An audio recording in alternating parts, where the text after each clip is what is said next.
Hi guys, welcome to Simple Programming. In this video, let us see how to use filter in Spring integration. Message filters are used to decide a message should be passed along or should be dropped based on some criteria on the message header value or on the payload. It kind of acts similar to a router but in a different way. Let us quickly take a look at an example. I'm going to use the same example that we saw in the previous video series. So the controller is going to accept both student and address request bodies. The integration gateway is going to be of generic type and it's going to accept the request in a router.channel. And then we have a student service with a service actuator which is going to accept messages from the student.channel. And let's quickly take a look at the configuration.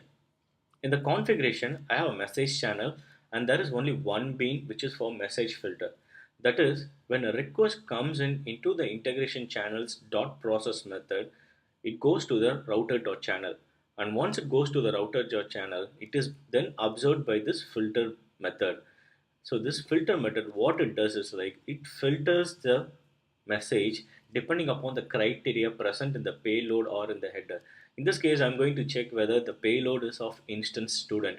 If it is true, then I'm going to send it to student.channel. If false, then the request will not be forwarded to student.channel or it will not be forwarded to any address.channel. It will be dropped right there. So let's quickly run this example and let's look at the behavior. Okay, let me clear the console.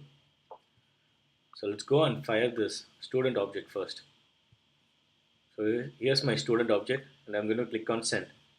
Okay, I got status 200. Let us quickly take a look at the console. In the console, you could see here, it has routed to student.channel and this is the student object that we sent. Let me clear this and let's go and fire the address request body. So here's my address request body and I'm going to click on send. I got 200 but nothing happened here. Let's go to the console. The console also has nothing. That's because our filter has filtered the message and it has dropped the invalid request just like that from the Spring Integration Framework. This is the importance of filter, guys. I hope you like this video. Please subscribe for more such videos. Thank you.